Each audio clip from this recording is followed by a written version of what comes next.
to the 2019 Sooner Athletic Conference Football Media Day.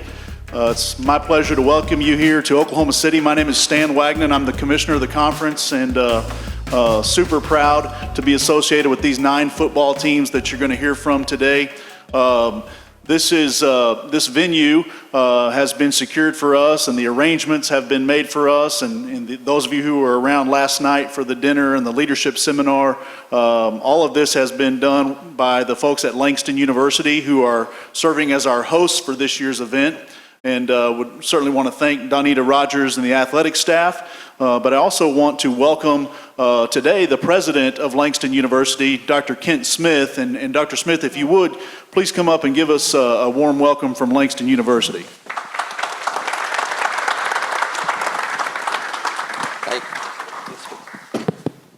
Well, good morning, everyone, and welcome to the great state of Oklahoma. To all of the student athletes, I hope you had a great time last night in the escape room. Understand some of you had fun at Twin Peaks as well. That's not a little internal joke. You're supposed to have fun. And actually, my message to the student athletes in particular is, while we are a conference and certainly we play against each other, I hope that you've truly taken the time to get to know each other and exchange phone numbers. And I know there'll be some trash talking and all this stuff on social media.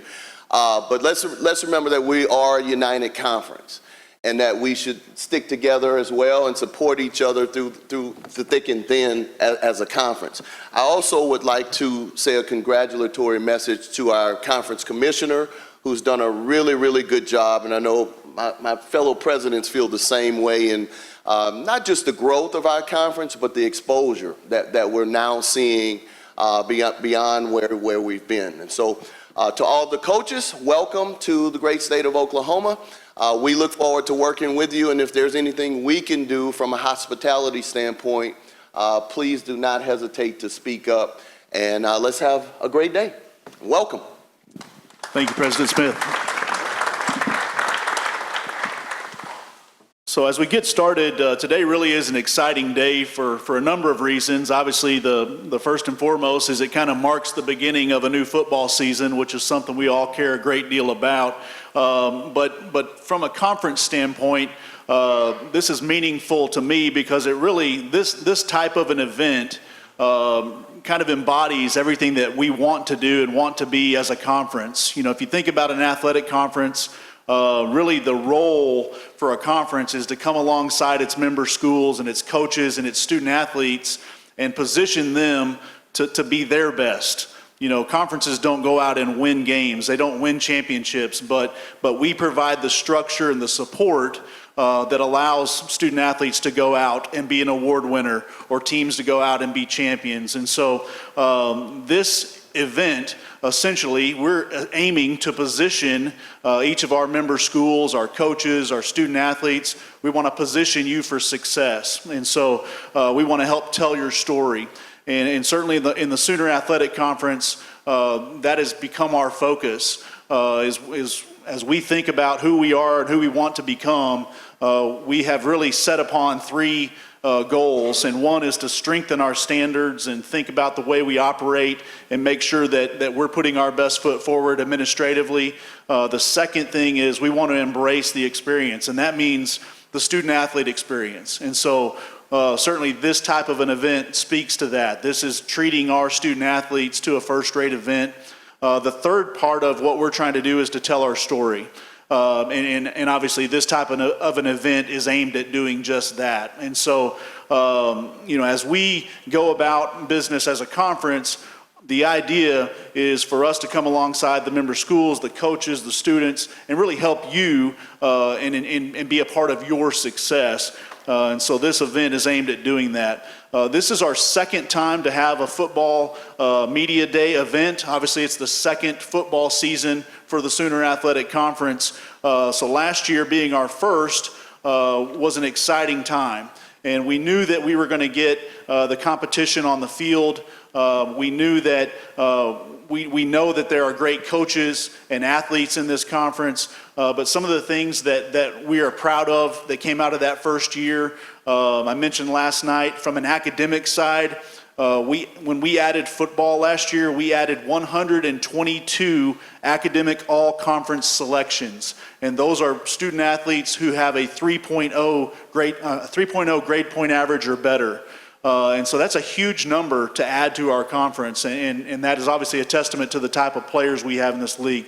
We also had 28 NAIA scholar athletes, and those are students in football that had a 3.5 grade point average or better. And so that was a tremendous accomplishment. And in just our first year with football last year, we had 9 different student athletes earn All-American honors. 1 at first team, 3 second team All-Americans, and then 5 who had NAIA honorable mention All-America status. And so very quickly you can see the type of impact that football is having on the Sooner Athletic Conference, and certainly our aim as a conference is to have the similar impact in helping to promote the success of our football teams.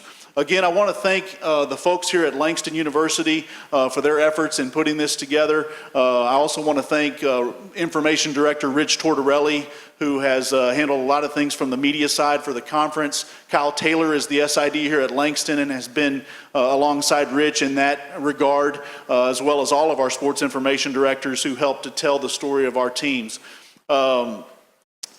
What we want to do today is to announce the preseason poll for the way our head coaches in this conference have predicted the order of finish in football this year. And so we'll announce those, and then we also want to announce some preseason award winners.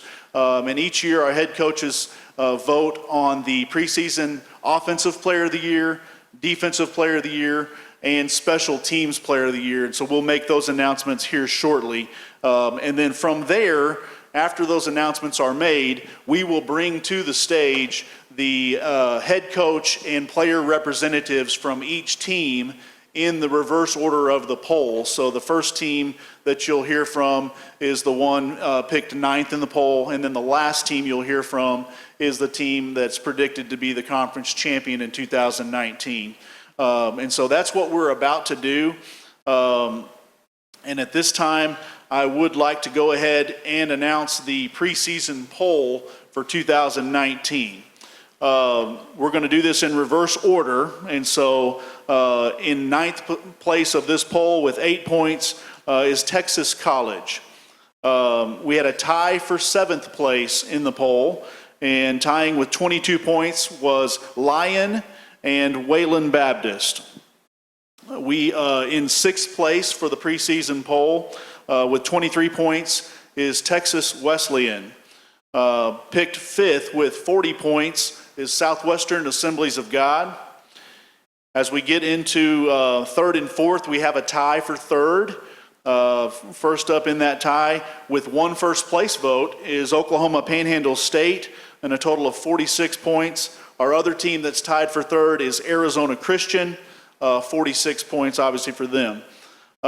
Picked 2nd in this year's poll is a second-year program. They had 3 first-place votes, and that is Ottawa University of Arizona. They finished in the poll with 56 points. And the predicted champion this year for the second straight year with 5 first-place votes and a total of 61 points is your defending champion, Langston University. Langston went 9-2 last year and won the first ever conference championship with an 8-0 conference record, and they will bring a 21-game conference winning streak into play. They have a 21-game conference win streak dating back to 2016 in the CSFL. So that is the predicted order of finish for football in the Sooner Athletic Conference this year. And as I mentioned, we're now going to announce some preseason awards for the players. Our first award goes to the preseason Offensive Player of the Year, and that is Austin McCullough, the quarterback from OUAZ. He's a junior out of Ridgecrest, California, threw for over 3,000 yards and 35 touchdowns last year, leading OUAZ to a 7-4 record. They averaged over 50 points a game last year. He was an honorable mention all-conference quarterback last year and has his sights set on more than that this year. Our Defensive Player of the Year in the preseason is Southwestern Assemblies of God linebacker Landon Jones. Landon is a senior from Waco, Texas. He led the conference last year with 139 tackles. 76 of them were assisted and 63 were solo tackles. He had first team all-conference honors and was the NAIA Defensive Player of the Week nationally 1 week last year.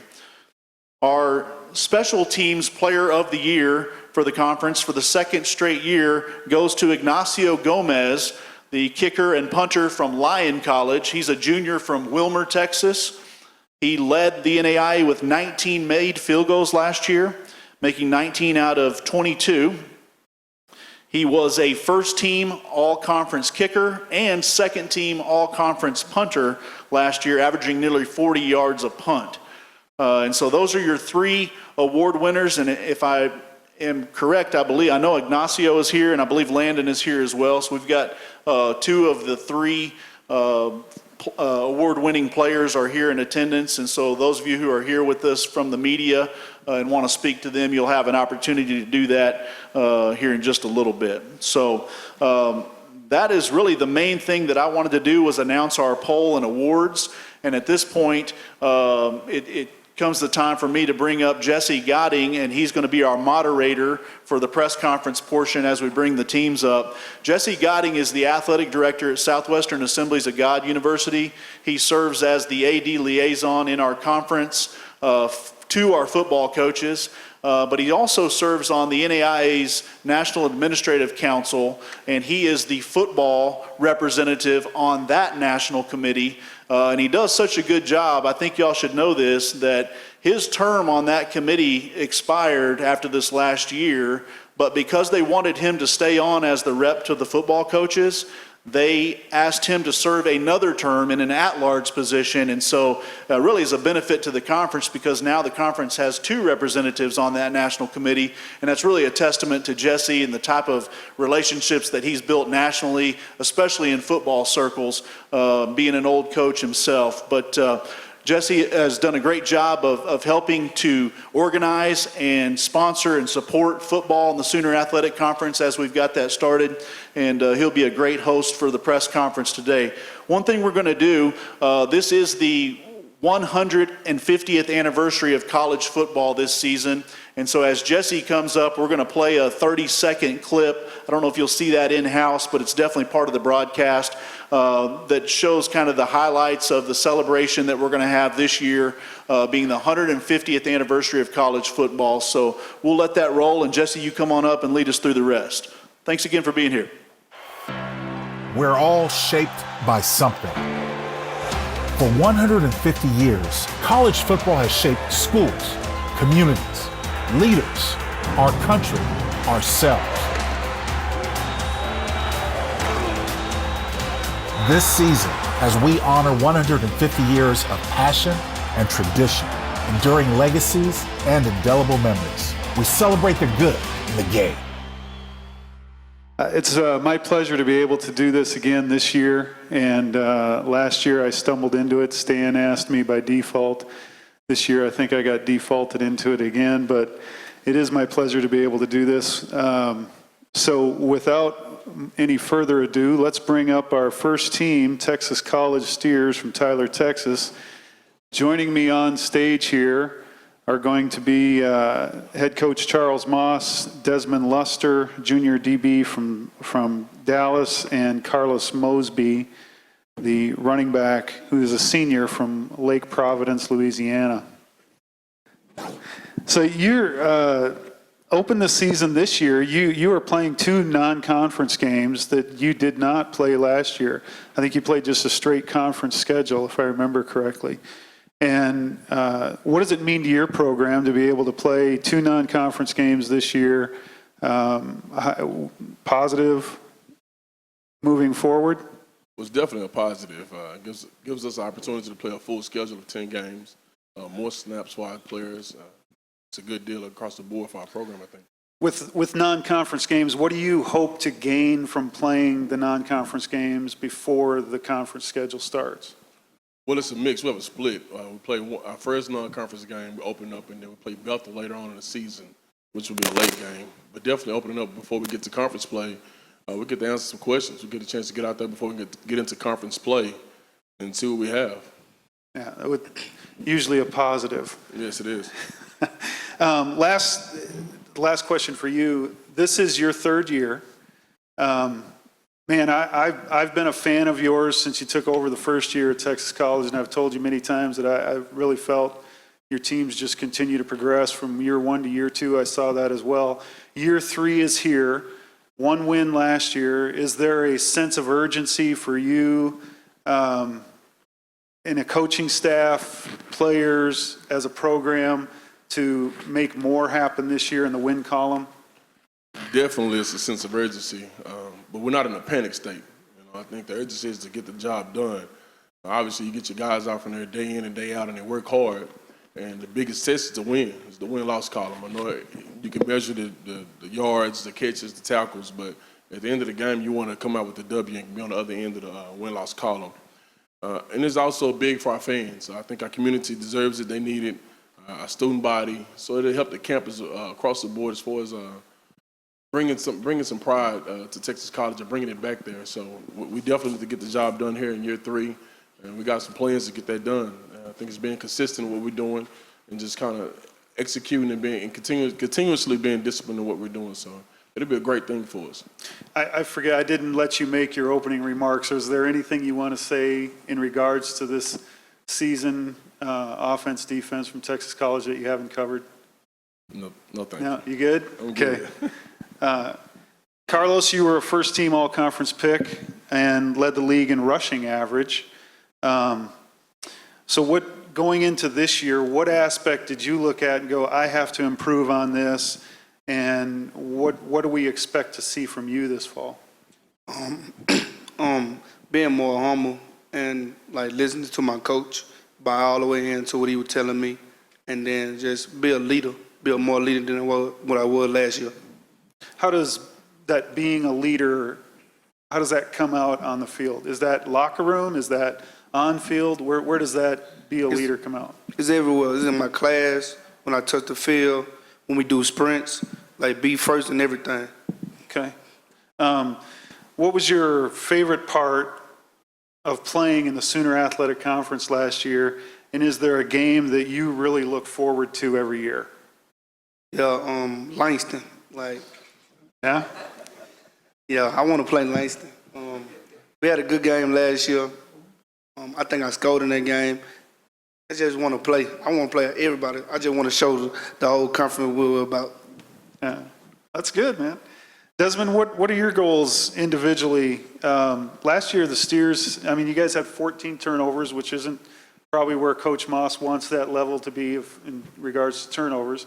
So when you look at it this year with the Steers defense, what's your individual goals for yourself and then as well as defensive team goals?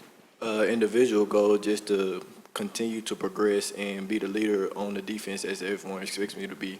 Kind of one of the older heads on the team, and a lot of the young incoming freshmen or transfers look up to me. So I just want to make sure that I keep that leadership role, that I make sure everybody follows in line, no matter if that's in school, on the field, anywhere like that. Team goals, like I said, we have a lot of returners coming back.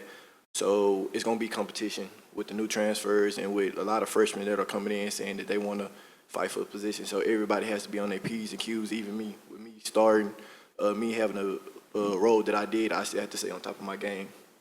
Okay. I'm going to throw this out to both of you guys, and if one of you wants to answer it, but what's because you're a senior, you're a sophomore, correct?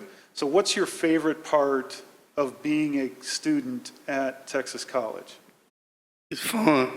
It's fun? Yeah. Just the whole atmosphere of the place? Fun. Okay. I'm from Louisiana, and I grew up in a small place, so coming to Texas College, coming to Texas, it showed me more things than life. So it's just fun for me. It's good. Kind of opened up, broadened your horizons a little bit. Yeah, it's good. It's fun for me as well. It's a new experience because last year was my first year here at Texas College. I was a transfer. So coming in from a bigger school than where I was and coming to Texas College is more so of a family atmosphere. You see everybody the same day, no matter if it's my teammates or classmates. You want to grow, have fun, and let everybody come to the games and show that, show them what Tyler's about, what TC is about. Well, thank you, guys. Coach, I do have one last question. I know you bring in quite a large roster, and there's a lot of transfers, freshmen that come in with that. What's one thing you do to meld returners, transfers, freshmen? That's a good one. Well, I'm consistent. I am who I am. Yeah. When they come in, no matter if they're freshmen or transfers, I have a standard, and I hold them to the standard. But I'm also approachable. And I think once I do that, I lay the standard, I lay the line. These are the guidelines. This is how we operate. It doesn't matter who you are. I mean, obviously, like Desmond said, it doesn't matter he's a returner. He's still fighting for his job. And I think freshmen and transfers coming in, those are the things they want to know. Do I have an opportunity? Or is just you guys coming in with favorites? So I want to be consistent with what I do day in and day out. And I think that speaks volumes to the student athlete itself. So I think having those things in place helps the team come together and gel instead of just focusing on 1 or 2 guys or 11 guys at a time. It's good. Well, guys, I good luck this season. Thank you for coming up here, and we appreciate your time. Thank you. Next, the representatives from next we'll have the representatives from Wayland Baptist make their way to the stage. So joining me now from Wayland Baptist on the stage,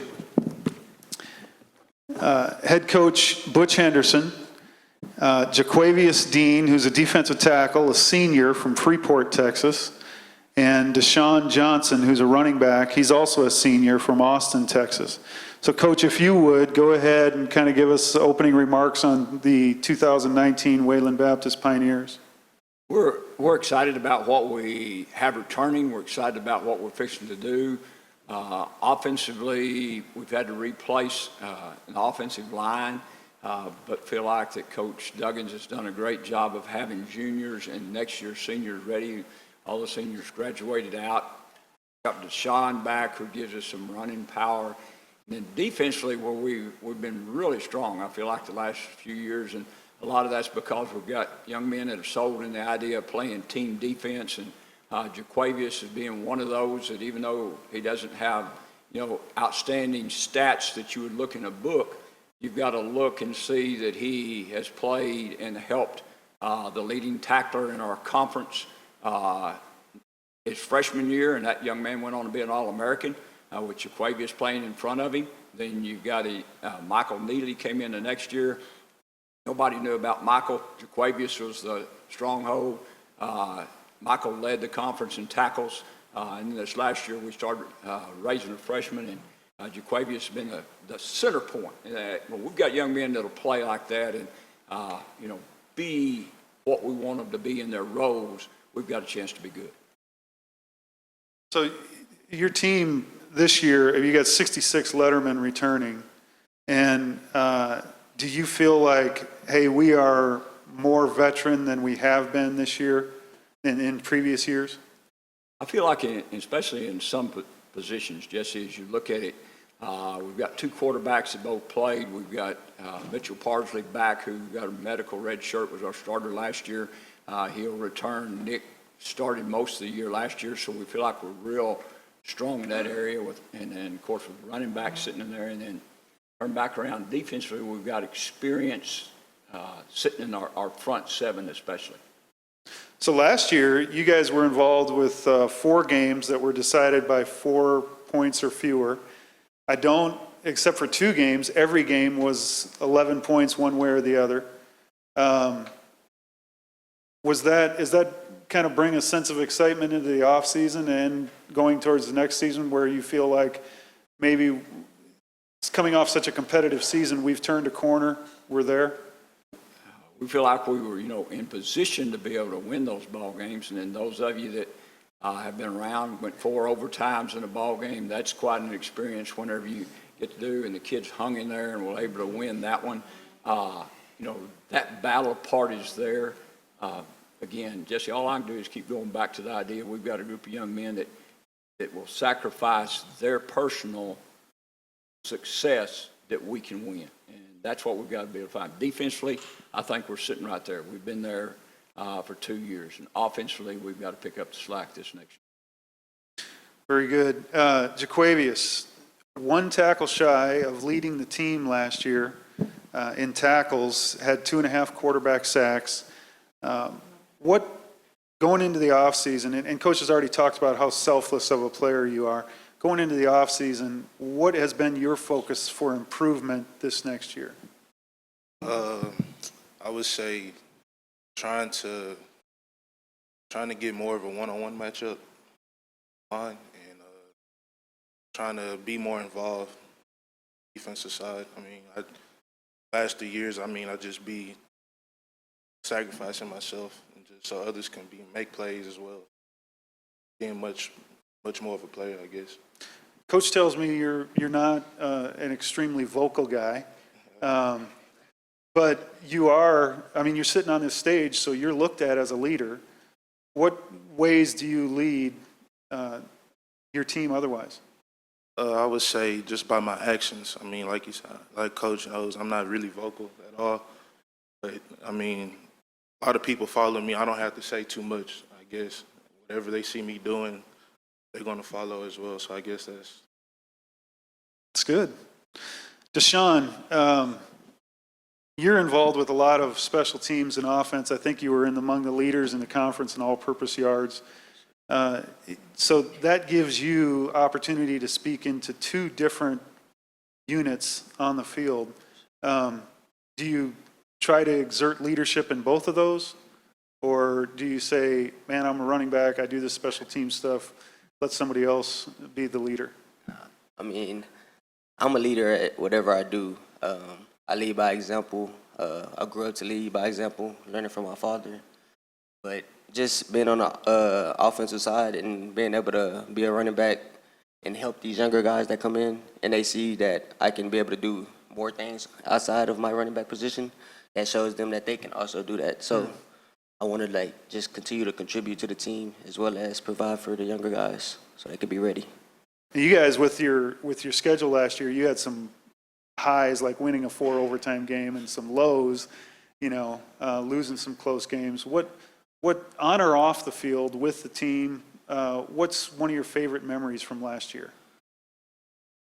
I'm not gonna lie, I think my favorite memory is that 4th overtime game against Lions College. It was crazy. I mean, it was their defense versus our offense, and then our offense had to stop our defense had to stop their offense, and it was just a funny experience to show that everybody had that grit to keep going on both sides of the ball through the whole game. It didn't matter.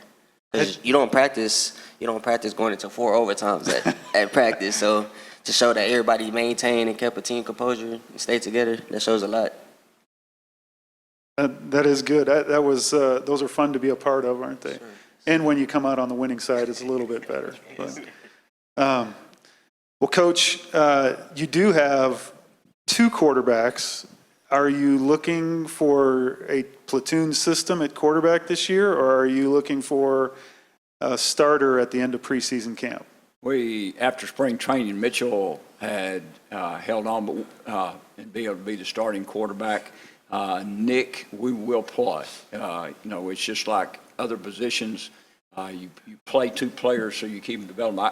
We can't let Nick not play, so be a declared place in the ballgame, no matter where we've got the ball, what we're going to do, that Nick comes in and has an opportunity to play. Okay. Well, thank you, guys. I appreciate your time, and good luck in the 2019 season. Thank you. Thank you.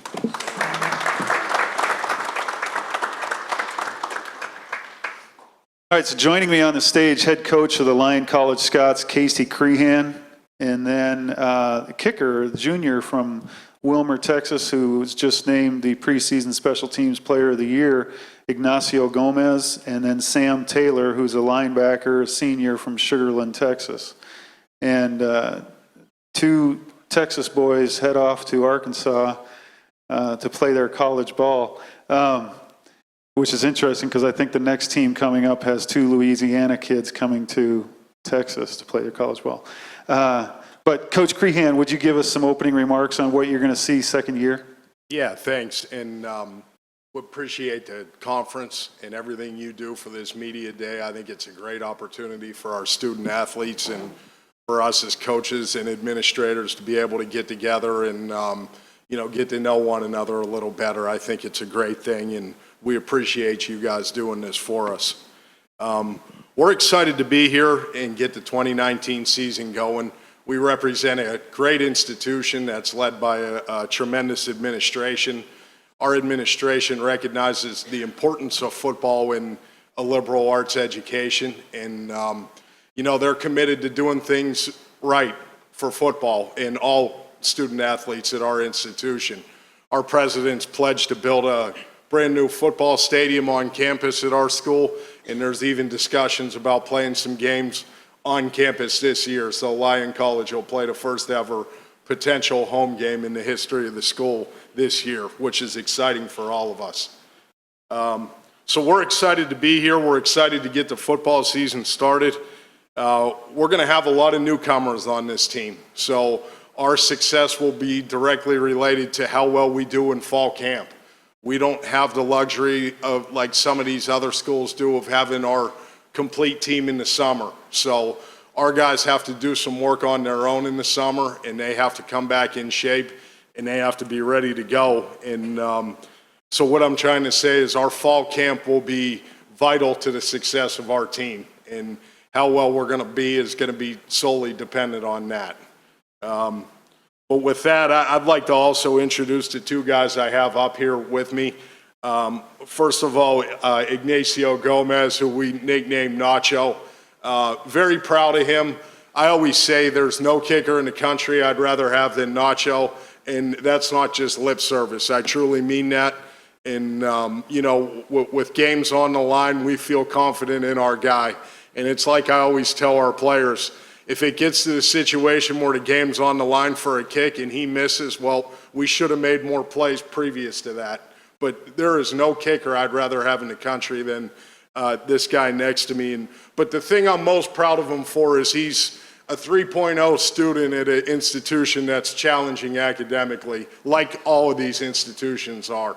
But we're proud of what he's been able to do in the classroom and who he is on our campus. I've never gone anywhere on our campus where people didn't tell me how much they love this guy next to me. So we're proud to have him. We're glad to have him, and we sure appreciate him.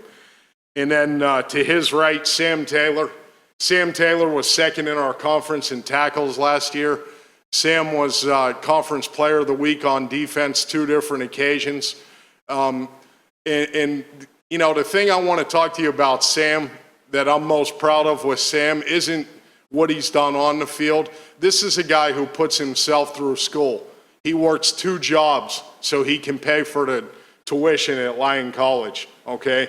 So this guy right here not only works hard on the field, but he works hard off the field, and he's definitely recognized the value of what it takes to be a student athlete and hard work. So I'm extremely proud of both of these guys, and proud to be sitting up here next to them on stage. Coach, you mentioned that you've got a lot of new kids coming in, but the materials say you have 21 returning starters as well. How does that, that's really, on paper, that's the most of any team in the league. Yeah. How much does that help you in your progress towards what you talked about, getting ready for the season during preseason, or? Well, one thing I always say about statistics is liars figure and figures lie. So it comes down to wins and losses for us. And, we played a lot of close ball games last year, and we came out on the short end of the majority of those. So when you lose, you have to do 2 things. You have to coach better, number 1.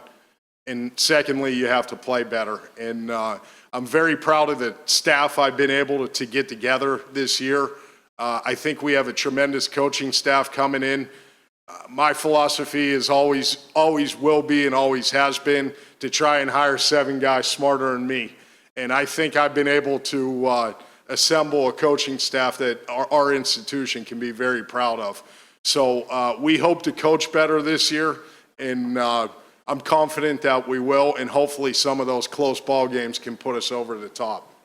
Did you come out of last year with a sense that, listen, in order for us to, because you had 2 very close games that would have put you over 500 for the year, did you come out of last year with, like, here's 3 things that I need to do that makes us better on the field, whether that's off field not necessarily X's and O's?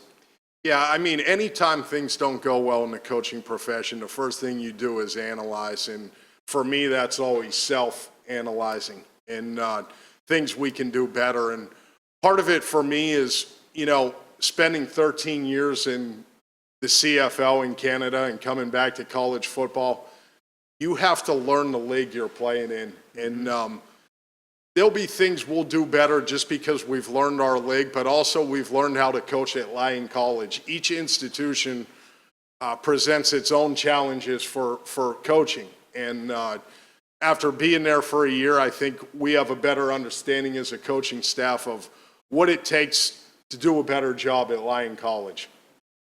That's good. Well, Sam, talk to you a little bit about defense. You did lead your team in tackles. You had 99 tackles. Probably didn't get credit for the 100th one. It's probably on the film somewhere, and I know you're bitter about that. But but you had 15 and a half tackles for loss, and you had 4 sacks as well. So a lot of that is success begins with preparation.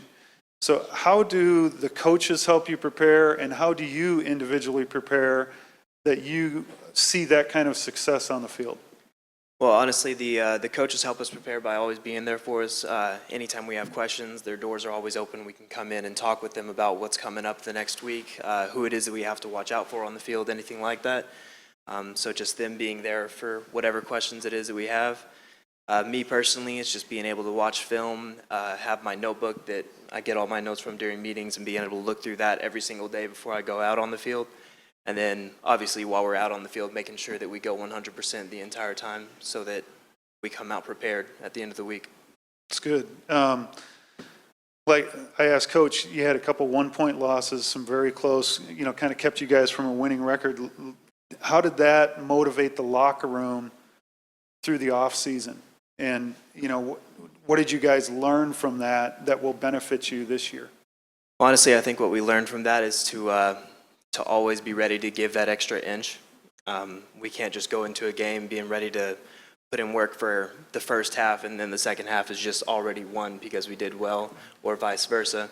And what me and the other guys have been talking about throughout the entire offseason is we got so close during this last season that all we need to do is focus on that consistency to be able to finish the games, go out there and really just every single one of us put everything on the line the entire game and be able to come out with a win that way. That's good. Nacho, I'm going to turn to you. Your second year in a row that you've been named as the preseason all-conference special teams player of the year. And last year you had first team all-conference honors as a kicker and second team as a punter. How does it feel to get this type of recognition from the coaches? Yeah, well, obviously it's a positive thing, really thankful for the coaches that voted for me and for those that didn't.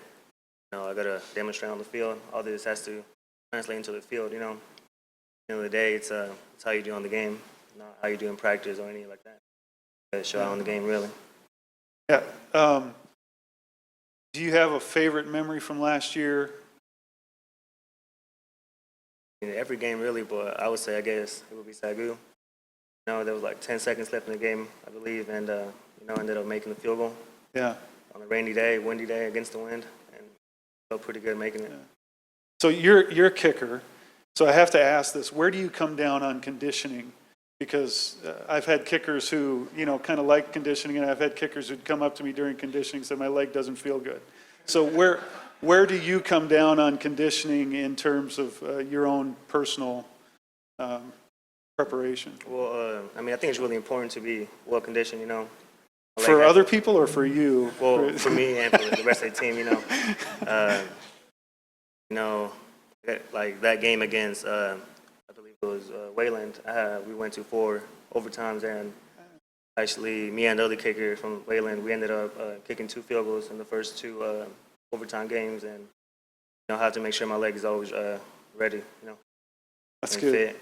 That's good. Well, I appreciate that. Coach, with all the new covers, do you anticipate offensively difference this year? Defensively, you guys were up in the NAI and sacks and stuff. Do you anticipate anything, do you anticipate a radical change offensively this year, or do you just? I think always in coaching, the thing you have to do is find out who you have and what they can do and tailor your packages around them. So I think it's premature to say, that there'll be any radical changes, yes or no. Obviously, we got some really good guys coming back that we want to be able to highlight. But as you mentioned, we will have a lot of newcomers, and it's one of them things where we're going to try to do what our athletes can do and put them in the best position for them to succeed and for us to succeed as a football team. Very good. Thanks, guys. I appreciate you guys coming down today, and it was great to get a chance to meet you two. And good luck the rest of the season, okay? Thank you very much. Next, we'll bring up Texas Wesleyan Rams. Well, guys, thank you for being here.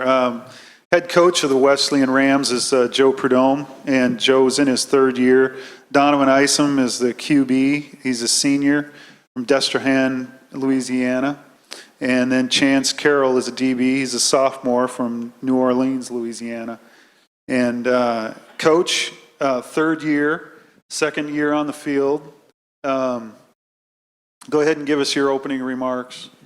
Well, we went from really bad our first year to mediocre last year, and we're hoping we're going to actually be good this year. So that's kind of our progression. We were real competitive in a lot of games, very similar to Lyon, very similar to Wayland in a lot of ball games, and we had to grow up. Our biggest challenge and our biggest philosophical change right now is to go from hope to belief. We were last year hoping to be competitive, hoping to be in games. Now we want to get to that point where we believe, and I feel like we've made a real big jump in the off season in that effort. And our guys are working their tails off. They've gotten better. They believe. They can see where they need to improve and how they've improved. So we're excited for this upcoming year. We really are.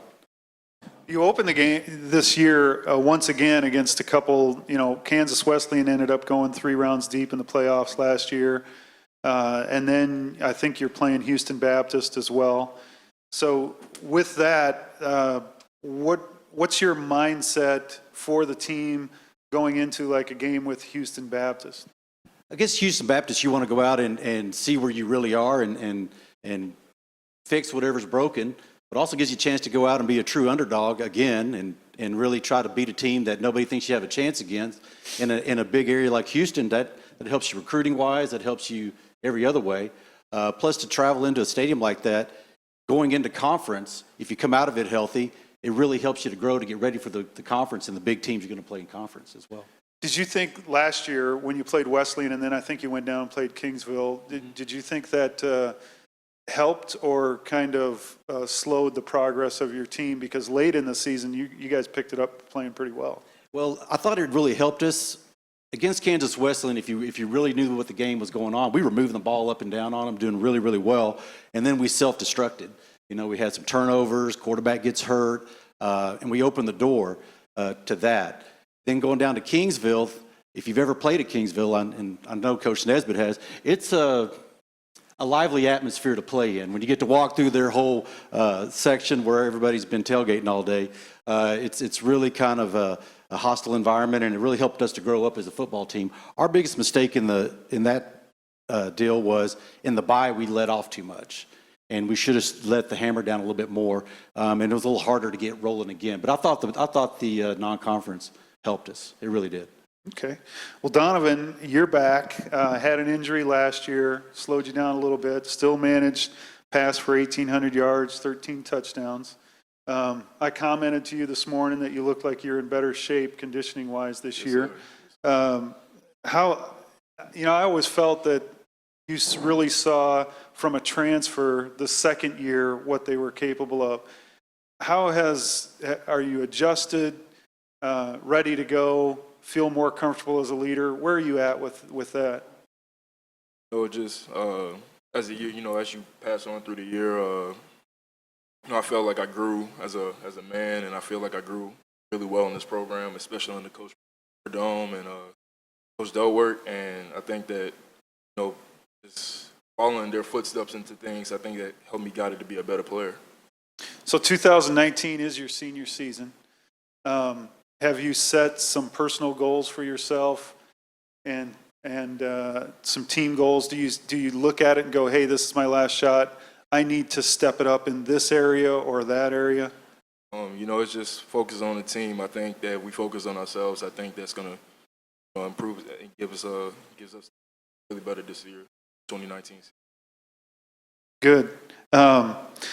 Chance led the Rams last year, 66 tackles, 55 solo stops.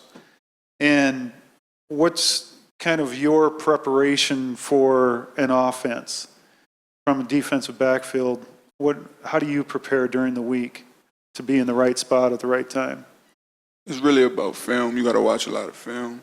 So you could kind of put yourself in a spot to make the play. And then when you get there, it's a second nature to make the play.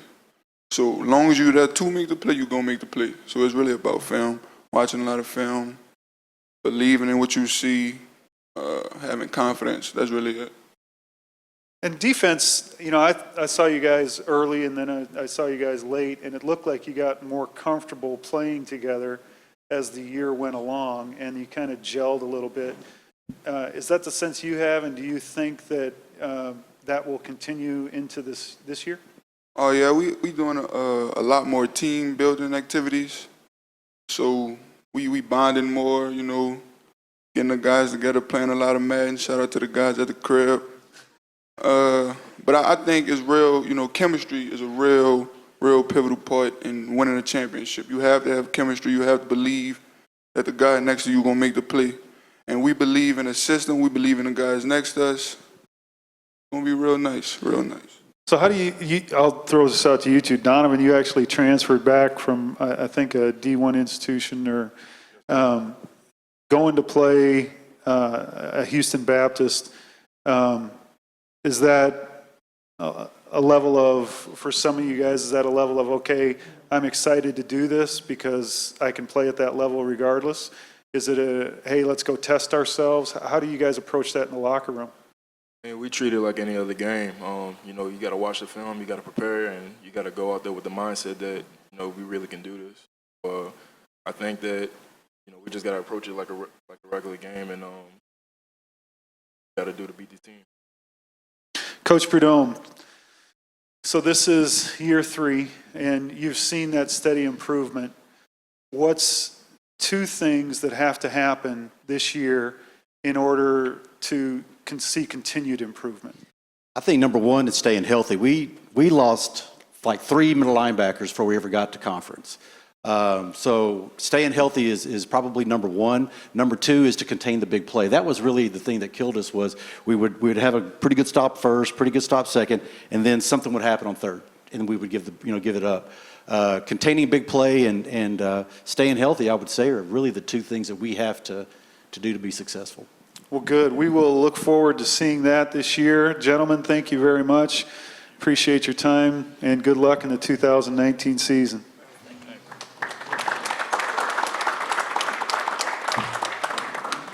Next, we'll bring up the guys from SAGU. All right, joining me on the stage, head coach for the Southwestern Assemblies of God University Lions, Ryan Smith. Stephon Free, a running back, senior from Waco, Texas, and then Landon Jones, a linebacker who's a senior from Waco, Texas. So good recruiting in Waco, Texas for the Lions. Coach, if you would, just give us your opening remarks. This is your 2nd year as head coach, 2nd year in the conference. Go ahead and tell us a little bit about the Lions of 2019. You know, I think coming out of last year, you're just at a point where anytime you change head coaches, there's a transition of culture.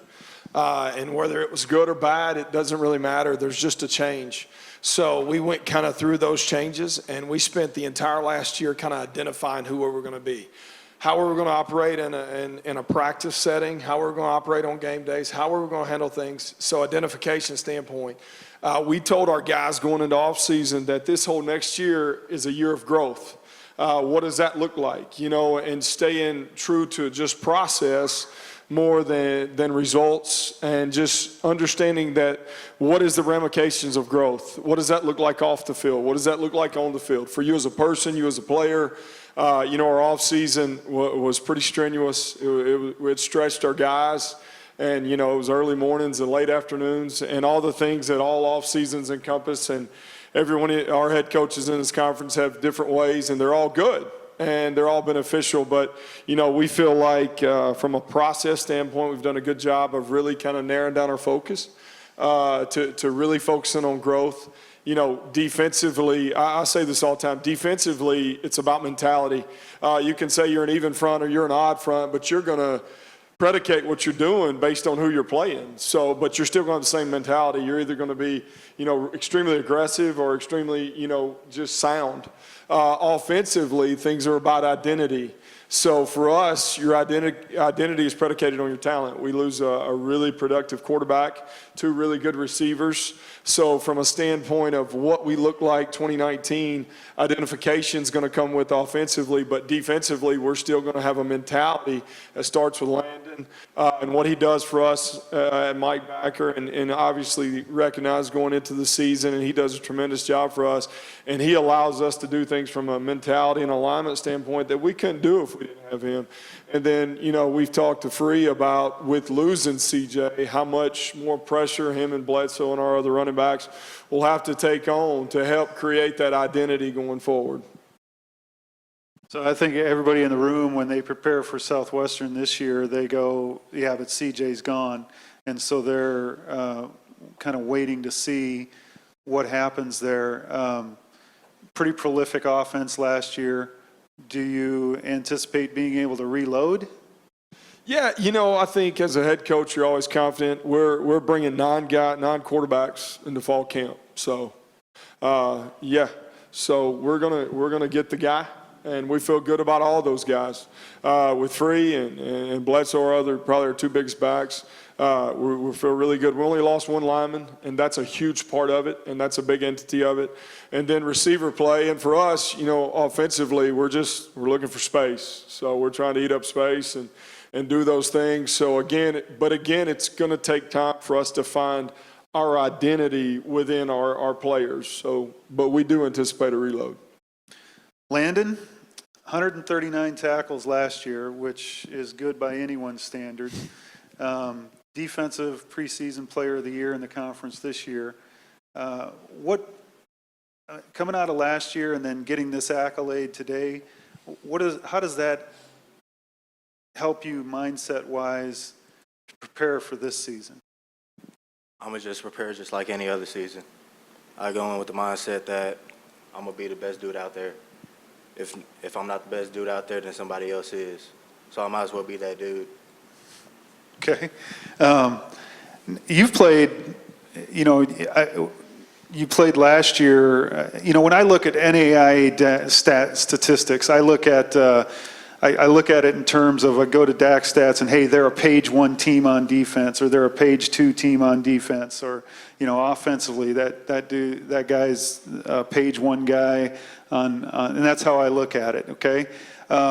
You have had the opportunity to play for a page 1 defense, and you've had the opportunity to play for a not page 1 defense. Do you think that your teammates and you and the mindset and the personnel are in place this year for you to return to kind of the defense that was and kind of defined SAGU the first couple years you were at SAGU? I mean, yeah, you lose guys all the time. So when I played for that page 1 defense, we had dudes like Matt Leiter, guys like that would do their job and still go make the play. We were young last year, younger defense. They got experience under their belt. So Keandre Belcher, he had 70-something tackles as a freshman, so he'll be good for us. We had Derek Shelby, first year D lineman. He led the team in sacks. We have Jordan Coleman coming back. He took off last year, and he was a primary defender on the page 1 defense. So I think it's all about rebuilding, getting that mindset like we're a good defense. Like we could compete with anybody. We got to be able to compete with all offenses because all offenses can play. It's good. Stefan, you rushed for more than 500 yards last year and 5 touchdowns. So going into the offseason and then with what you just heard Coach Smith say, what's your expectation for this year for yourself? For this year really is just finding what's comfortable for the quarterback. Whoever we roll with, I want to make it as most comfortable for him. Because with CJ, it was more of just play ball. I'm gonna do what I need to do. You do what you need to do, and then when we go to the sideline, we're gonna figure it out. So when we roll with a quarterback, it's just I'm gonna let him just tell me, let's do it. You know, play ball. We've been doing this. We all in college, so you know, this ain't just your first time doing this. Yeah. You know. Do you anticipate, are mindset-wise, are you like, if Coach turned to you and said, "Dude, you're going to carry the ball 20 times a game this year," are you up for that, or are you? I'd like that a lot actually. Yeah, you don't really see that happening though, do you? No, sir. Yeah. I blame that on CJ. We'd have a 4-man box and he'd still pull it and throw it. That's his fault. Yeah. No, that's good. So being at SAGU and you know, both you guys are seniors, but Stefan, I'm going to point this towards you. What's been your experience at SAGU? What will you take away from being a student at SAGU? You know, I've built a lot of personal relationships, not only with players, coaches, but also the staff around the campus. So I know a lot of teachers, like being at a small school, you really get to know your teachers. And that'll help, you know, in the future, because this only lasts for so long. So if you ever need a reference, I know I can go to my teachers, and that's what I really love about SAGU. That's good. Okay, Coach, one last question. Some staff changes this year. Some were expected, some unexpected. How do you meld together new staff personnel in a short amount of time? You know, as a coach, and some of you guys, you go from being the youngest guy in the room to the oldest guy in the room. It seems like it happens overnight. But, you know, I think a big thing is we do a really good job of really just being transparent about who we are as an institution. We're an institution that values developing people. We are Bible-focused, not Bible-based. I tell everybody that. We're Bible-focused. There's a difference. So making sure that we hire guys that feel called to this career and they're not chasing the next job, but they're really called to people and they're called to players. And, you know, my deal is if I ask the right questions and dig deep enough, God's going to sort the rest of it out. So for us, it's just making sure we do our homework on the front end, making sure we're in alignment institutionally, and making sure these guys have a good understanding of what our goal is and what our mission is and our values and our vision as we move forward. So it can be tough. But, you know, being very prayerful and making sure that we're directed by what God's want to do, because I know God has every one of you guys' staff intact, and He's got that aligned. And it was aligned 6 months ago when you were stressing about it and worrying about it. And we know that we're just confident as we move forward that God's kind of preordained and He's got all these pieces lined up. And as long as we stay in line with Him, that things are going to work out. But a big thing for me is I've got a sense that young coaches are called to this profession, and they're not doing it because they played football, so they don't know what else to do, so this seems like a natural transition. You have to have a calling to people to really last in this profession. That's good. Well, Coach Smith, thank you for coming up today, and guys, man, best of luck in the 2019 season. Appreciate your time.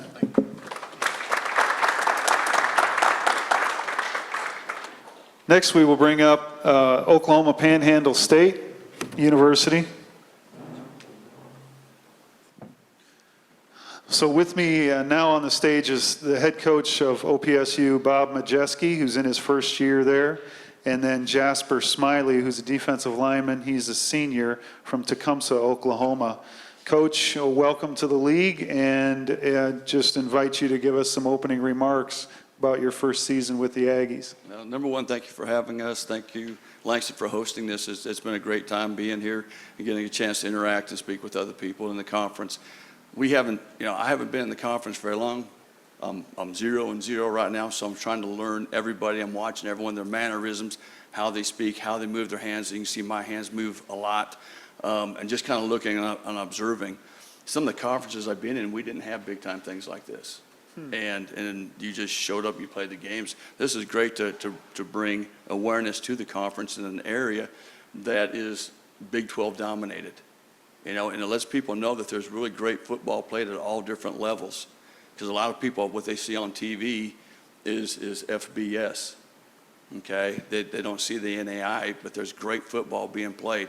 Young guys up here that come up here and talk, you guys have done a tremendous job representing you, your coaches, and your institutions on the way that you've spoke. Every one of you have almost added education into your talk, and it was great. And last night was tremendous at the deal when the speaker was talking to the kids. Why did you do this? What is your why? Some of the reasons that you young men gave, you're huge. You're going to be big-time leaders in communities, because that's what this thing is really about, is taking athletics and helping kids get their education, but develop leaders for tomorrow, leaders in our communities. Because young kids, I know a long time ago, look at the gray hair, so it was a long time ago when I was young, but I looked up to athletes.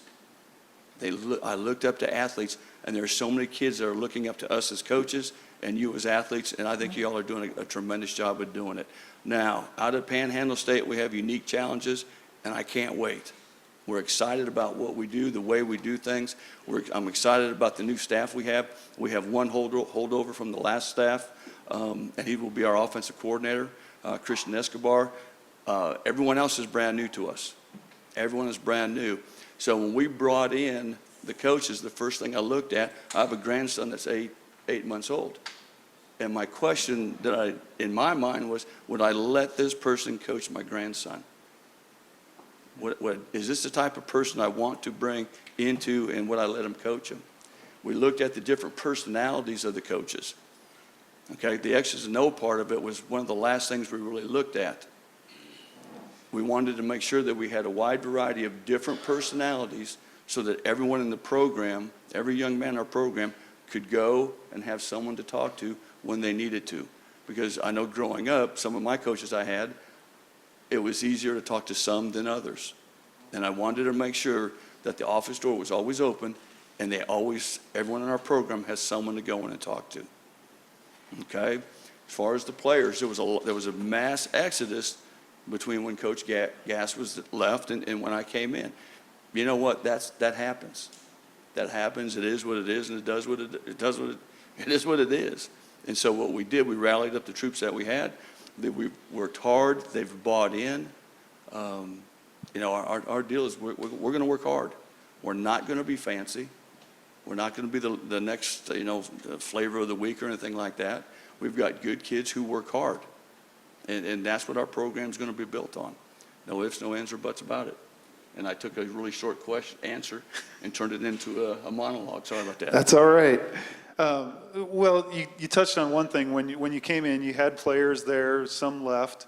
But you inherited a winning program. Right. So what was one thing that impressed you that you said, hey, this is good? And what was one thing that you say, boy, Panhandle football has to improve on this? We have some very skilled players. We really do. We've got good kids who work hard, and that impressed me. But the skill level of a lot of our skilled kids on your back seven and wideouts and things like that, and just some of the toughness that the kids had. And the thing is, when you go in, you push and you push and you prod, you push and you prod, and the ones that really want to play, they stay. And the ones who don't, quote unquote, love it, they walk away. And that's fine. It doesn't make you a better person or less of a person. It just means that college athletics means a lot. Why? Because it's hard. And we had a lot of guys that did stay. Our GPA went from 2.01 to 2.8 in the semester. Very proud of that. Obviously, the goal is always 3.0. But academically, we improved. Our work ethic has improved. our kids, they're buying in, they're working hard. That's good. Now your career has included a lot of different stops, a lot of different levels. I know. I should own a travel agency as much as I've moved. You're right. I'm a moving company. I think I first ran across you. You were at Black Hills State in the old DAC 10 conference. And, back to NAIA football now, which I don't really, this may be different, but I don't really see NAIA football as a level. I see it as a classification. And so coming back to this classification of football, anything changed? Any differences that you see from? You know what, nothing has really changed. I think the NAIA is a great level because the kids are going to school, they're using athletics to get their education, to get their degrees, where the higher levels you go, they're thinking more of, I'm going to go to school, I'm going to play ball so that I can sign that contract. I can make that money. Well, we approach it as use athletics to get your degree because most people make a heck of a lot more money out of football than they'll ever make in football. And at some time, everybody is a former football player. At some time, it's done, it's over. The shoes are off, the helmets are off. And now what do? You see, all anyone cares about then is do you have the academic background, the experience to get the job that you're applying for. Now, you're using athletics to help cut the cost of school, and there's things in athletics that you're taught that you can't learn in a classroom. They're unteachable in the classroom. And that's why a lot of people will say that, your athletics are the front porch of your college, of your institution. But it hasn't changed. It's the perfect model. When you get to the end of this year, year one, what will define success for the Aggie program? That we continue to prove every week that we improve. We become closer as a team, closer as a program. Our GPA is 3.0. It's just about getting better and controlling the things that you can control. There's some things I can't control. I can't control how many guys Mike has on his team. I can't do anything about it. All I can do is control what we do within our program and set the standard that everybody lives up to. We have to force people to live up to standards. Otherwise, they sink down. We want to make everyone better.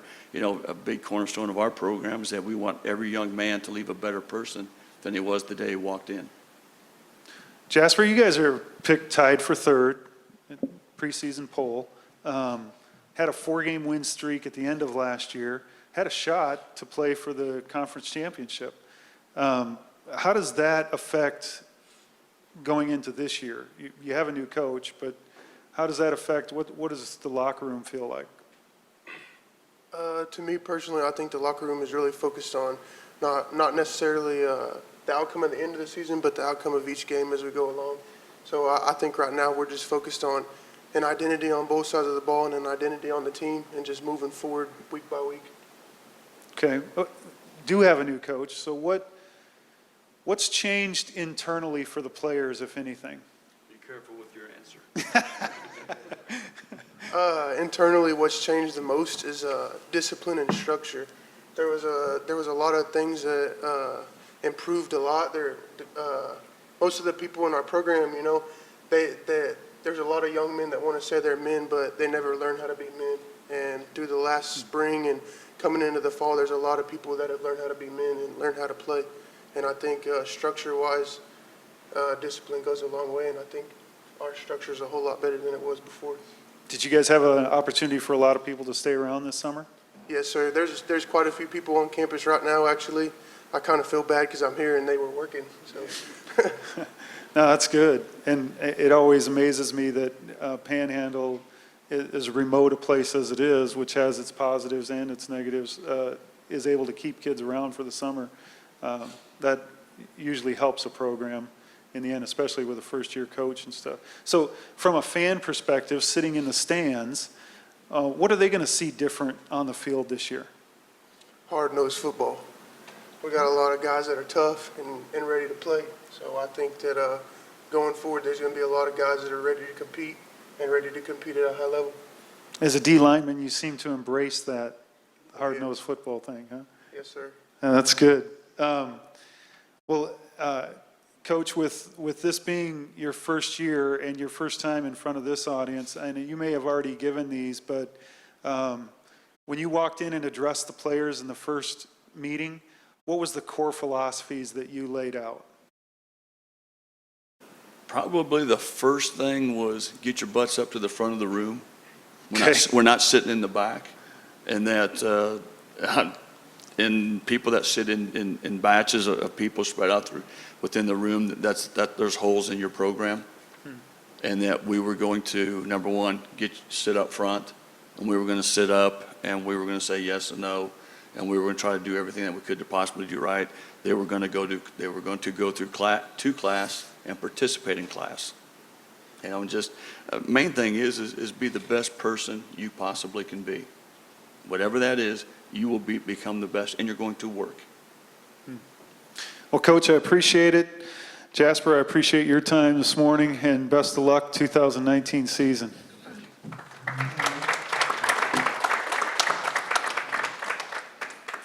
The next group coming up will be Arizona Christian Firestorm. Joining me on the stage are head coach of the Firestorm, Jeff Bowen, Isaac Fudge, who's an O-lineman, senior from Surprise, Arizona, and then Jerron Green, who's a D-lineman, who's a junior from Mesa, Arizona. So, Coach, if you would, kind of give us an outlook on the 2019 Firestorm. Well, first I want to just thank the conference for everything they do.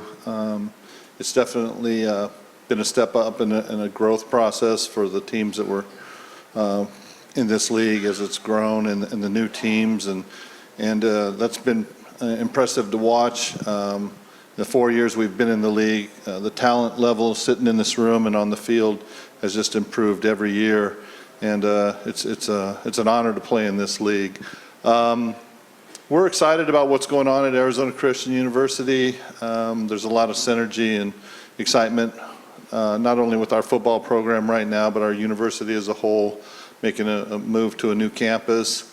And there's just a lot of excitement.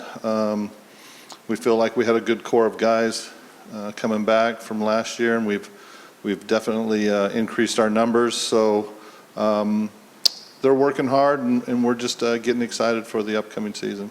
So you mentioned that you guys did change geographic locations. You have a new campus, which has brought a lot of excitement. What has that meant for football specifically? Well, for an example, there's so much history on this campus. A lot of people don't know this was called the Thunderbird Global School of Management before Arizona State bought it, and now we have it. So it was actually during World War II where they trained the Thunderbirds, the fighter pilots for World War II. So there's so much history on the campus. The original flight tower is still there. Our weight room has been transformed from the original flight hangar where they trained the Thunderbird pilots for World War II. So we have a 6,500 square foot weight room with just all kinds of history involved with it, and it's just a really cool place to be, and our guys are excited about it.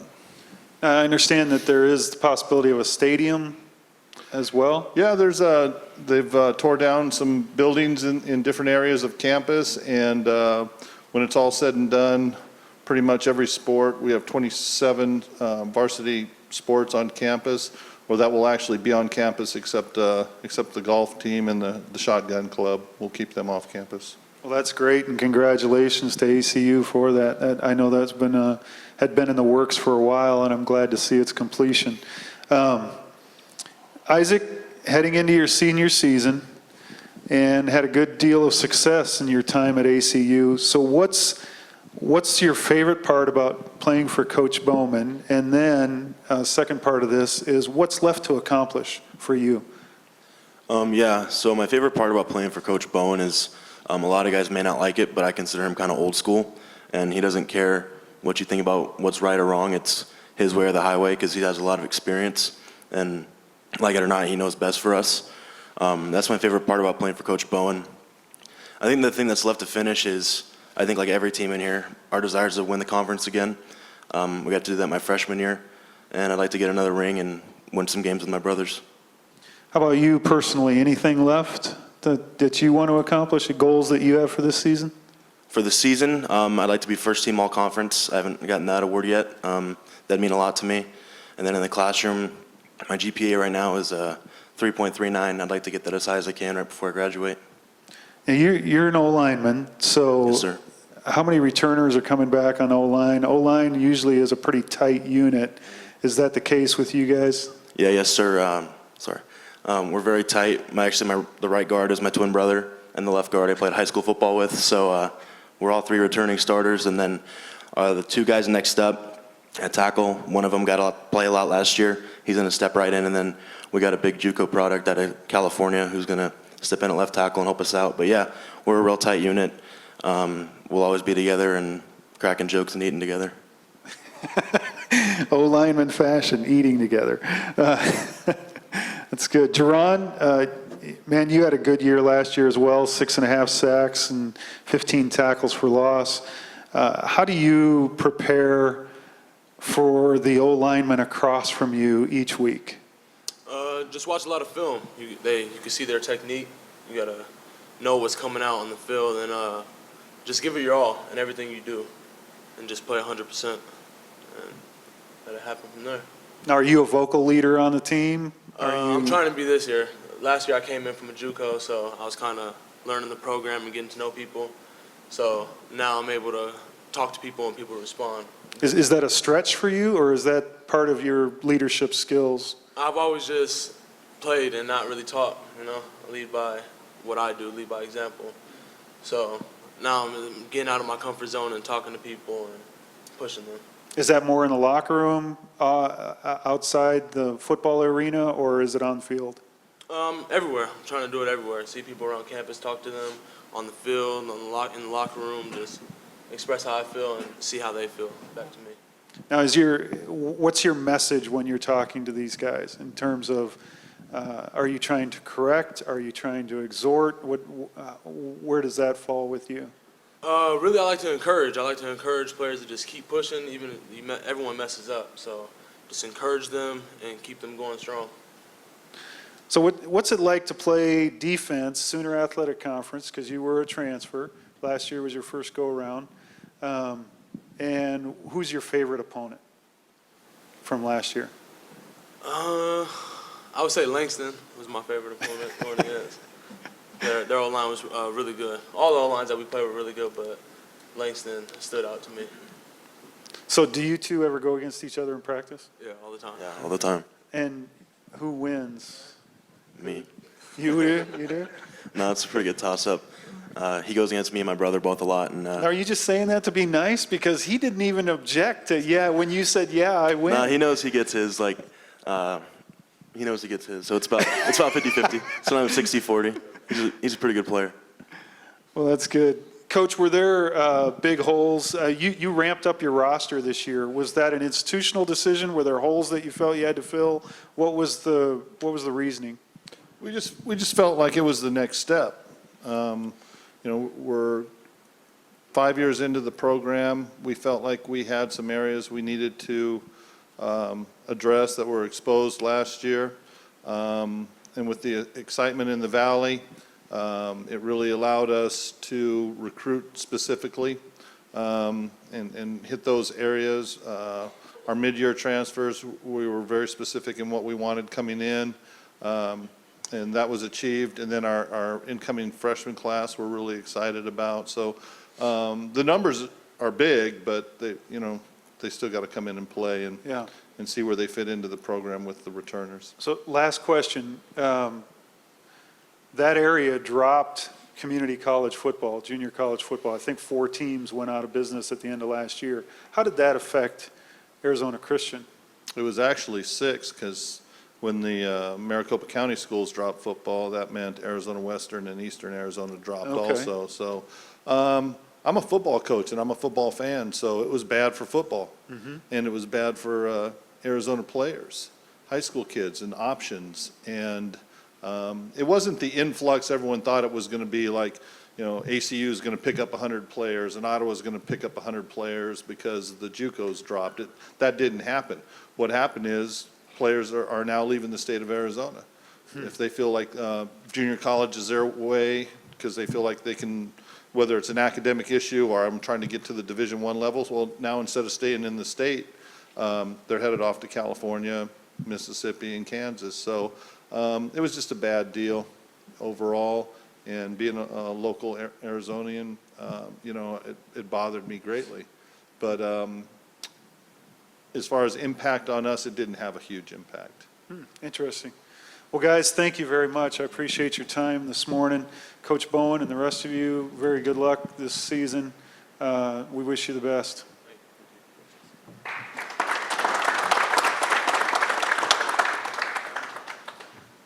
Next will be the Ottawa, Arizona Spirit joining us on the stage. So joining me are the head coach from Ottawa, Arizona is Mike Nesbitt, and then Christopher Ewens, a running back who's a senior from Riverside, California, and then Javon Hogan, who's a defensive back, a senior from Turlock, California. Coach, go ahead with your opening remarks, but I do see that you brought 2 seniors today, and you are a second-year program. So how does the breakdown on that roster, as well as in your opening remarks, kind of? Well, you know, first off, you know, thanks for, you know, for Stan and Langston University for doing this, and for Guthrie, Oklahoma last night, for the players and coaches that were there with Hetty last night. That was fantastic. You know, that was one of the better speakers I've heard in a long time, and it was an enjoyable night all the way around the board. So thank you for that. The seat of surprise right now in Ottawa University, there's a lot of excitement. We do have a lot of support in that west side of town now. And the growth is exciting. You know, we're finishing a little over a $50 million project with our residential halls and our athletic facility, our stadium and weight room and gymnasium, and all that stuff is coming into play. And so the buzz on our campus is a neat thing to be around right now.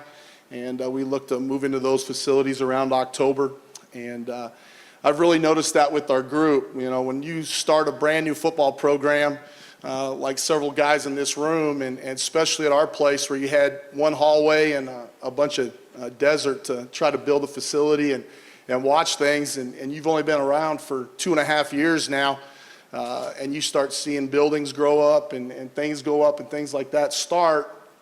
Our January was really good, and our January and February and March was an exciting time, and I told those assistant coaches, and I even told the players when all of our guys got back off the road and our guys were working out and running and lifting and stuff, I told the kids one day before those coaches came back, you know, don't let me down, because every day when we'd meet as a staff on a recruiting weekend, I'd brag on our team and tell our coaches how good these kids are and how they're doing in the classroom and what they're doing on the field and just who they are as guys. I said, you guys are going to be excited to see this team, because I was really with them a lot of the time by myself, me and Coach Hodgson, our strength coach. And you know, I talk about them every Saturday morning during recruiting meetings, and then I tell the coaches that, and I tell the kids, you know, don't let me down when these coaches show up. And the group we brought back in the spring and moving on into summer has been a very enjoyable group, and I'm really proud of these kids. And you know, we were really selective when we looked at transfer players. You know, we did graduate 5 guys off of last year's team that, you know, earned their degrees, you know, that transferred in and earned their degrees and walked in May and are out in the real world now. And we talked about that as a staff, that we knew that we were going to have to get some transfer players and infuse our team. We couldn't just have all freshmen and sophomores. We need to have some older players in our program. And hopefully, and for the most part, we were really selective, and we did a good job of picking the right guys that could come in and lead, because they had to be guys that had to check their ego at the door, because they were going to be surrounded by a lot of first-year players, and they had to buy into us, you know, and they had to see the vision of the school, the university, and then they had to have some faith and trust, because a lot of what we've had to do at Ottawa has built on, hey, this is going to happen, this is going to come at some point in time, and we're going to do this at the best of our ability as a coaching staff and as a university. But hang with us, and you're going to hang, and we're going to be with you, and we'll make it work. And so these 2 guys were some of the original recruits that we signed in that first class in that first year. You know, and we're pretty proud of those guys. You know, we gave them a nickname last fall of the Originals. because those guys that were the originals, you know, they had something to really be proud of, you know, and just of, you know, who they are as people. And that's the best part. And that's what I've really enjoyed, not just their work ethic when they come to practice, but just as who they are as men, just like probably every coach in this room really loves their kids. I can truly say that. When I go home at night after 22 years, I really love my team. I love my kids. I like my coaches. I love those guys, and I love being around them. And they're fun. They're fun to work hard for. They really are.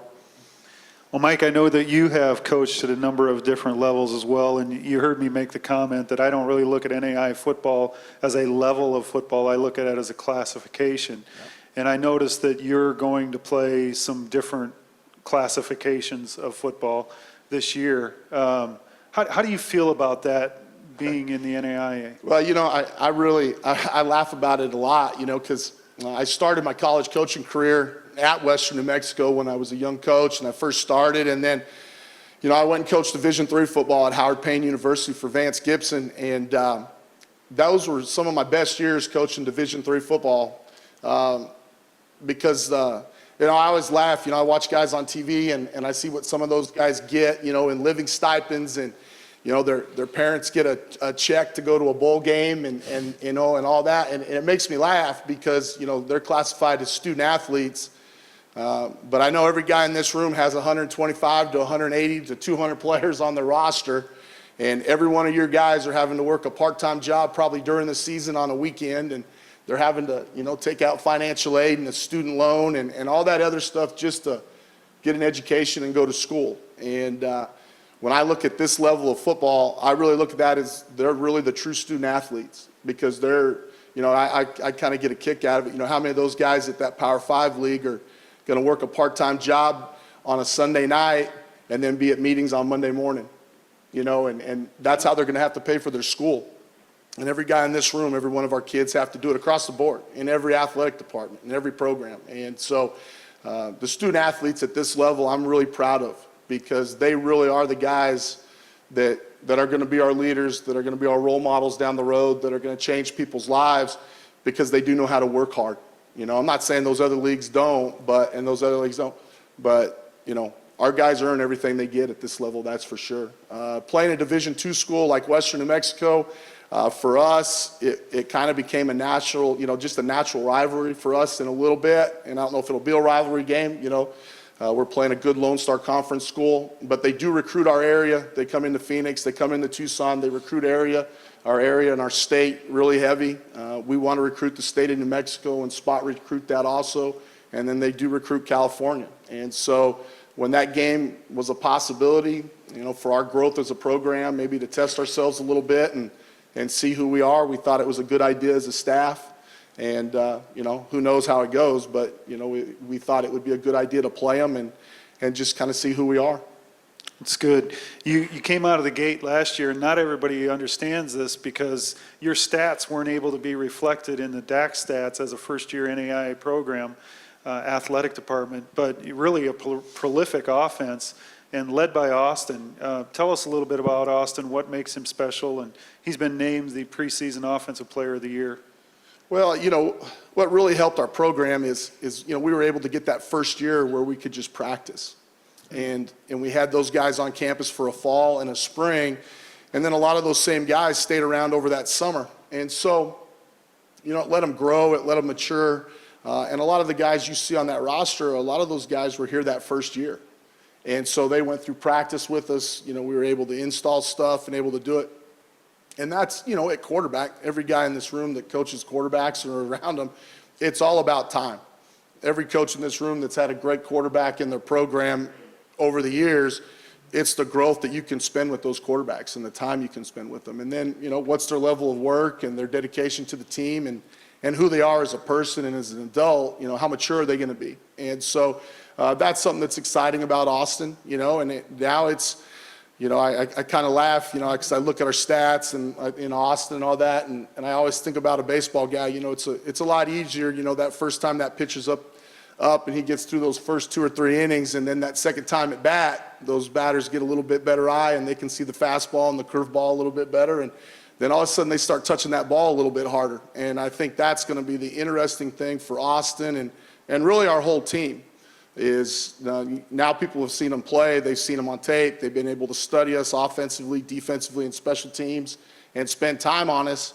And so there's really nothing, we don't have anything to hide anymore. The guys are who they are, and that's going to be the tough thing, I think, for every guy in our program, not just Austin, but, they're going to have to extend their game a little bit and push themselves to another level. Well, Christopher, you played with a very balanced offense. A lot of people touch the ball in the offense. Ball gets small.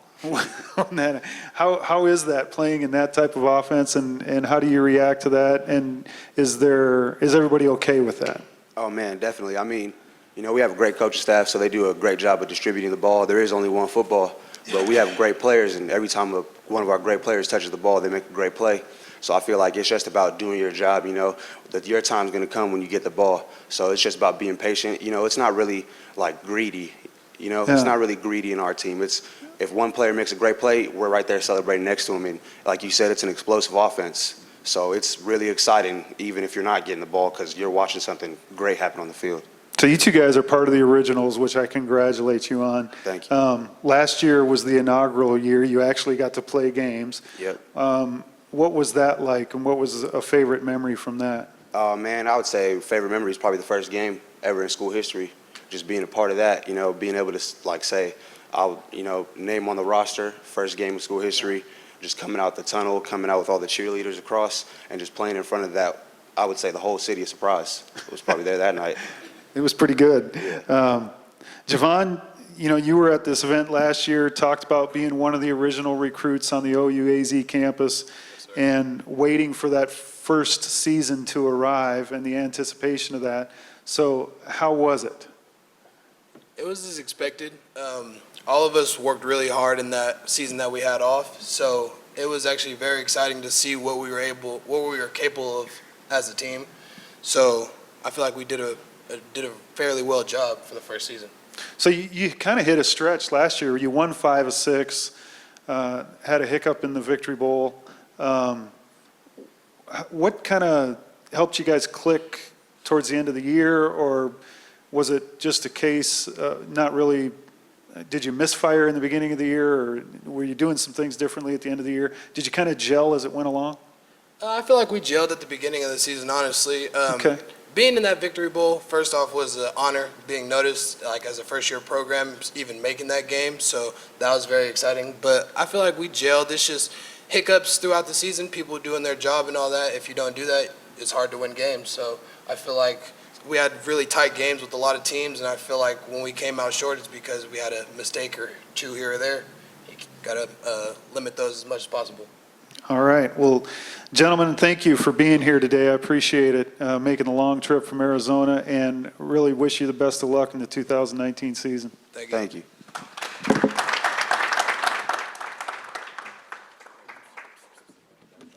So coming up now are the guys from Langston University who are voted first in the preseason poll.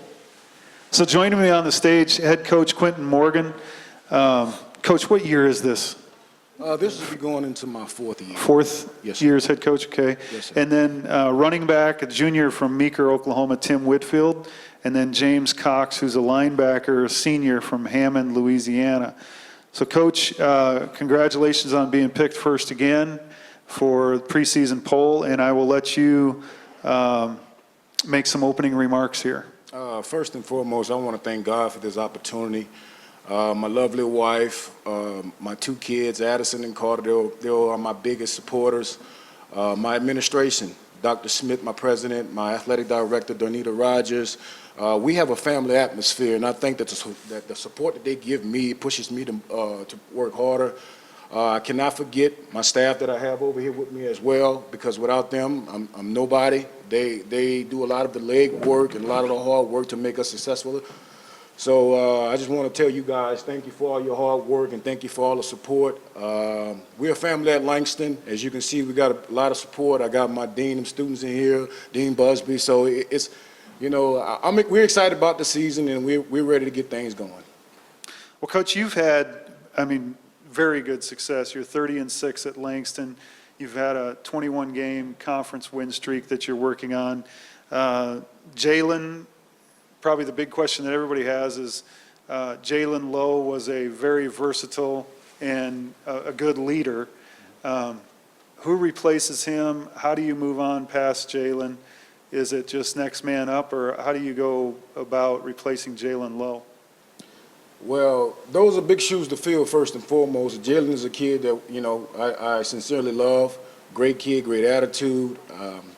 As for fulfilling that role, everyone has to up their game. On both sides of the ball, we have to up our game. That's the way you fulfill it. It doesn't matter who steps into the spot at quarterback, everybody around him needs to pick up their game. And that's how we feel about it. We're at a rebuilding stage right now, and we're just keeping our heads down and working hard. You've been to the NAIA playoffs the last couple of years. Had just a great game against Wesleyan this last year that was very tough for you guys to lose. And they went 3 rounds deep after that, so a very good team. What is Sooner Athletic Conference, what do you look at and say, are we there to win those first round games, or what do we have to do in order to get past the first round, move on in the playoffs? I think it just comes down to when is your day, and to be totally honest with you, because each and every program in this room today prepared us for that game against Kansas Wesleyan. So you know how you guys use a scenario, you know, iron sharpens iron. And if it had not been for the competition that we had throughout our conference, I don't think we would have had the performance that we would have had against Kansas Wesleyan.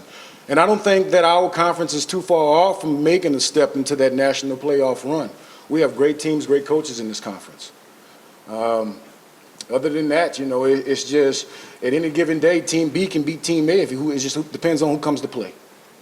I would agree with you. I think we're right there, and I think we'll hopefully in the Sooner Athletic Conference make some noise this year in the playoffs. So, Tim, you and Cameron form a pretty strong 1-2 punch in the backfield. How does it affect your approach to the game, knowing that you've got somebody who's a very solid back along with you? It doesn't affect me at all. We make each other better. We feed off each other. So in order to like be successful and everything, we just pick each other up. You know, you can just say we have that brotherhood like Alvin Kamara and Mark Ingram.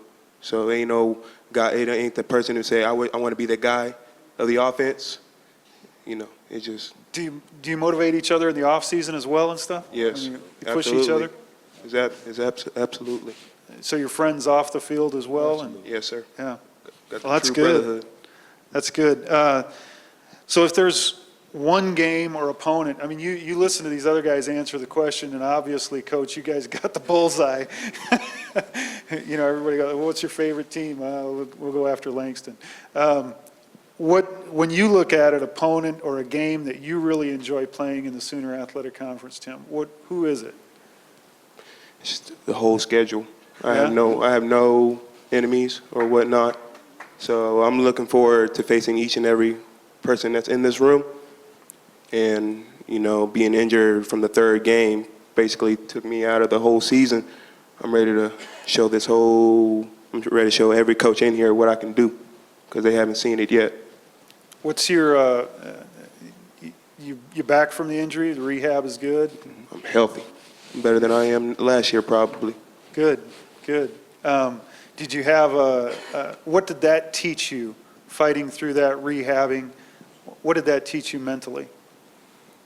First of all, just, you know, I'm glad God helped me out. So I kept praying to him every time to, you know, make each step better. So, it helped me out big time, so. Good. James, you're coming off a season. You led the team with 49 tackles, which means there's a whole lot of people around you making tackles. And how are you approaching your role as a leader this season, and how do you go about leadership?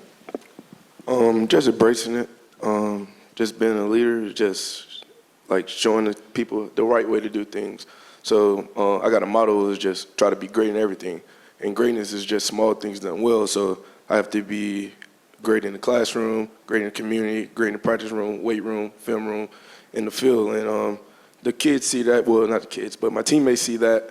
they'll be like, well, if he could do it, I could do it too. And so, you know, I'm very approachable. Like, even if I mess up, I'm not too high that you can't tell me what to do. So we have that tight relationship. If I mess up, you correct me. So when I tell you something, you know that you could do the same for me. Within the Langston team, is there a sense that the coaches don't own this, we own this, and I need to be able to tell you that you did something wrong or that you did something right? Yes, I think that's why we win, because the coaches can only do so much. They're not around us 24/7. We're around each other. So if we can govern ourselves accordingly, success, it happens. Success off the field leads to success on the field. Jesse, I tried to embed in them to win every rep in life. Yeah. That's our goal, you know, whether if it's academically or on the football field. I want them to embed that aspect of life. I want them to try to win every rep. Every time God blesses you to open up your eyes, you got to win that day. It's good. Now, I'm not even going to ask you if you feel like you have a target on your back. What is it like to carry around that target on your back? You're Langston, and everybody's shooting to unseat you. What is that like? It's their opinions, but we feel like, you know, they're the targets. We're hunting. Last year in our win streak, none of that matters. We're in a rebuild stage. We're trying to just take, like you said, win each rep, trying to do good, and hopefully have a good season this year. That's good. That's good. So, James, what's been your favorite part being a student at LU? It's a lot of good parts, but just the family atmosphere. Transferring in, it was, you know, you go to a school where you're just a number, and you come here and it's like they actually know you by name, and everything's close-knit, and just a family. Even, like, we're cool with other sports teams and the other students, so I like the family atmosphere at Langston and homecoming. Coach Morgan, I'll give you the last question here, and I'll let you answer that one as well in regards to, you know, I mean, everybody shoots for you. You know, going out every week, they know they've got to go through you if they ever want to win a conference championship, get to the playoffs, those kinds of things. What do you care? Do you just do your thing? How do you approach that? Honestly, I concentrate on ours, first and foremost. And we understand we have a target on our back. We really do. And what we do is just put our head down and work. We don't buy into accolades, anything like that, of what we've done the year before that. It's about what's present and what's before us. So we just try to stay grounded, stay humble, and stay hungry. You know, each and every one of these programs out here, like you said, is trying to defeat us. So for us to get content, that'll be the wrong thing to do. I don't let them ever get content about any of our success. Well, thank you, guys. I appreciate your time this morning, and I do wish you the best of luck in the 2019 season. Appreciate it. With that, we will turn it back over to our Commissioner Wagnon. Thank you, Jesse, and really thank you for leading us through that part of the program. To our coaches and our student athletes, thank you for being willing to get up here and give us a glimpse at what you guys are preparing to do on the football field. We're certainly excited about football in the Sooner Athletic Conference. What a great day to kind of kick the season off. We do have some media members here in the room that are wishing to conduct some one-on-one interviews, and a lot of that's going to happen back here in front of the big logo. And so for our coaches and our students, please just stick around and we'll get you some directions on getting you back there for those interviews. And just don't take off until we know for sure that the media has exactly what they want. But again, thank you for being here to be a part of this event. Thank you to our hosts here at Langston University, and we look forward to seeing you this fall. Thank you.